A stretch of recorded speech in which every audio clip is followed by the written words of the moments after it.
She hesitated a moment before breaking into a smile. Is that what you call me? I like it. My name is actually Melanie, though. I felt my face reddening. Of course, her name wasn't actually Rachel. That was just something I made up in my head. Still, my embarrassment couldn't keep up with my confusion and joy. Is it really you? She nodded. Yeah, it's me. Rachel. Melanie grunted as I stepped forward and started hugging her. Laughing, she hugged me back for a moment, but then she whispered in my ear, Thomas, we need to talk, and not out here. Can we go inside? I broke away and nodded, wiping at my eyes as I tried to finish unlocking the door with a shaking hand. My heart was pounding and I still felt like I was in a strange and wonderful dream. But when we had gotten inside and sat down on my living room sofa, I forced myself to focus on the biggest question I had. How? Melanie had still been smiling as we sat down, but now she looked worried and sad. Thomas, that's what I'm here to tell you. Things aren't like you think they are. They never have been. I frowned, a new line of fear cutting through my happy haze. What do you mean? She held the bridge of her nose for a moment, looking down like she was trying to figure out how to say whatever it was she had to say. Thomas, you're part of a psychological experiment. I've been a part of it for longer than you have as one of the actors, and I still don't know all the details. I'm pretty sure it's run by some government agency, and I know they're investing a lot of money and time into it. But for what reasons, that I'm not so sure. I realized I was wringing my hands. No, that wasn't right. It couldn't be right. This was some kind of trick. Melanie went on. What I do know is that you're being watched as a long-term subject.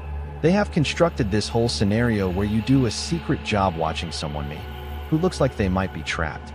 They give you instructions and a way of making choices. You've got buttons or something you can choose between, right? I nodded weakly, my tongue thick in my throat. Yeah, a red one and a green one. She sighed and nodded. I think they're testing how much you'll obey. What choices you'll make based off of your morals, your intelligence, and your fear.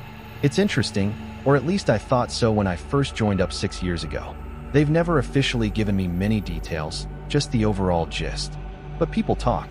The other actors and me, sometimes we hear things, and we gossip. She smiled sadly.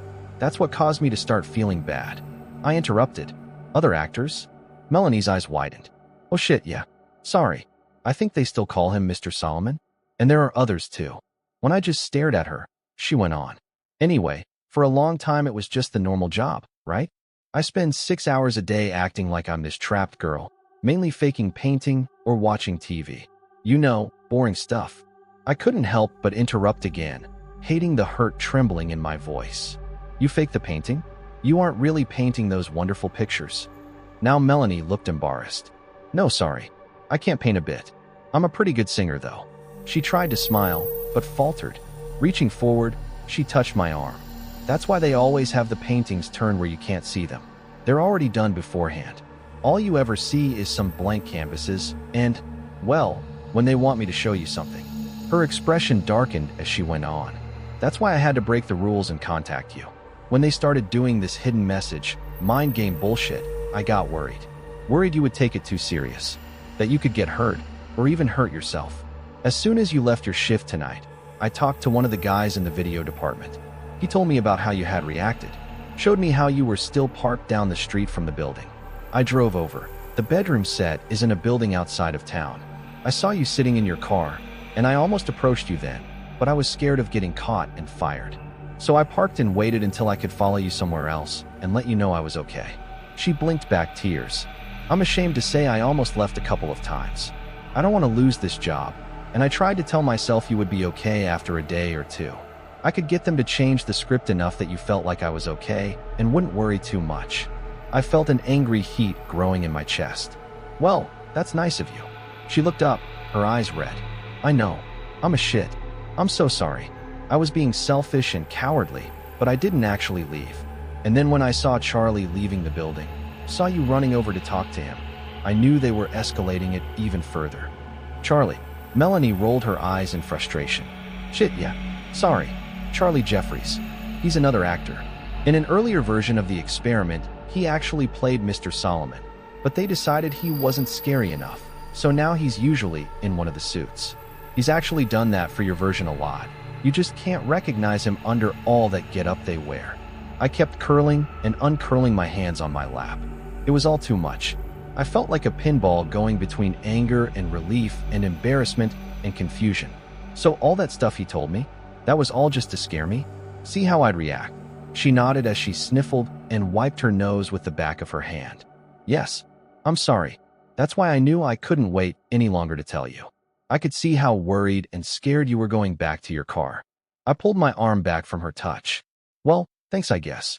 At least you stopped me before I went to the police and looked like a joke in front of them too.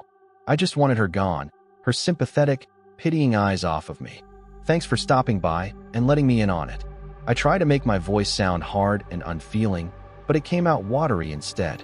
Standing up, I turned away from her so she couldn't see as I started to cry. If you don't mind, I need time to think about everything. It's a lot. A moment passed, and then her hand was on my shoulder. Thomas, you don't have anything to be embarrassed about. They are very good at what they do. All you did was what you thought was right. Because you're a good man. I shrugged.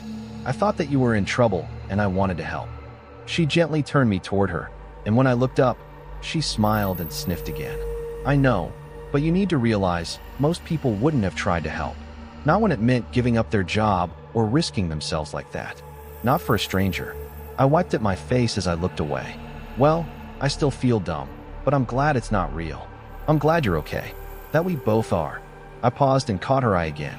We are, aren't we? Safe, I mean. She hesitated before nodding. Yeah, I think so. Like I said, they have a lot invested in whatever this is, and the fact that they're willing to go as far as they have with you makes me wonder, but I've never seen any signs of anyone getting hurt. I think the worst that could happen is one or both of us gets fired. I felt my face getting red again. Oh, don't worry about that. I'm going to quit tomorrow. I'll finally get to hit their damn buttons. Maybe both of them. I started to smile, but then I saw the look on Melanie's face. Thomas, please don't do that. I don't think they would hurt us, but if you up and quit, they'll figure out I've talked to you. I don't think they watch us all the time, but I don't know what they can find out. You know, tracking cell phones, spy satellites, whatever. I'm taking a big risk just being here, and I don't want them catching on. I took a step back from her. So you want to keep getting paid to trick people like me? She reached out and grabbed my right hand. I had been clenching it unconsciously, and it relaxed at her touch. No, I don't want to. But I wasn't expecting this. How the experiment has changed, getting to actually meet you. I can't do it long term, but another month or two to save up money. Now that you're in on it, and won't be scared or hurt by it anymore. She smiled. That I can do. That we can both do.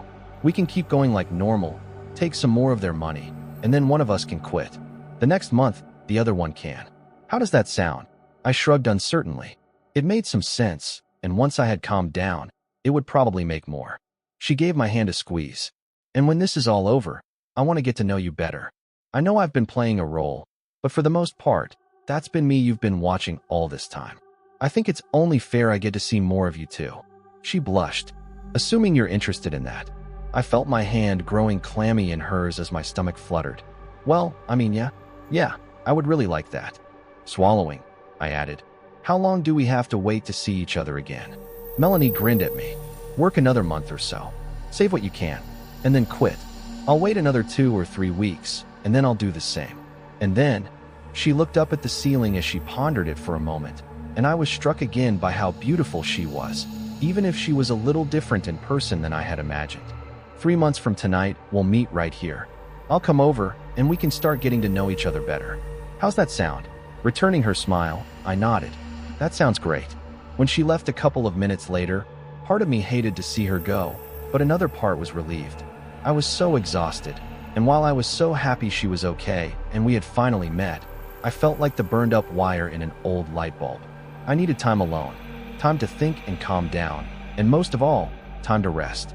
I didn't really even remember falling asleep, and when I woke up, I realized my alarm had been buzzing for over 30 minutes. I jumped up and raced to get to my shift at work. As she had been leaving, Melanie had stressed again how we needed to act completely the same. That meant not freaking out, but it also meant not acting like everything was okay either. If I suddenly showed no signs of being worried about her, that would tip them off too. I promised, and she left after a brief hug and kiss. Remembering that now, through the haze of my tiredness the night before, it felt like a dream. Still, I went into the surveillance room with a much lighter heart. I didn't have to worry or feel guilty anymore about not helping her, and there was some satisfaction in finally pulling one over on the people that had tricked me for so long. Besides, in 3 months I would be done with this place and get to see our Melanie again. In person, at least. Because I got to watch her on the video feed as soon as I came into work. She was asleep when I first got there, and I found myself wondering if she was as tired as I still felt. When she woke up later and started reading a book, I found myself beginning to smile and had to stop myself. I should still be worried acting, not smiling like I had a crush. I had to do better so Melanie didn't get in trouble. An hour or so later, she started working on another of her paintings. Watching her work, I was amazed at how real it all looked. It was hard to see everything from my angle, but I would have sworn she had paint on those brushes and was really painting whatever was on the canvas. I found myself feeling proud of her. She really was a great actress. Not only didn't I see her giving any clues that we had met or talked, but she really did seem different in the room than she had in my apartment. I suppose that was what she had meant by playing a role. I was almost at the end of my shift, and while I hated to leave her, I had to admit that I was ready for some more sleep.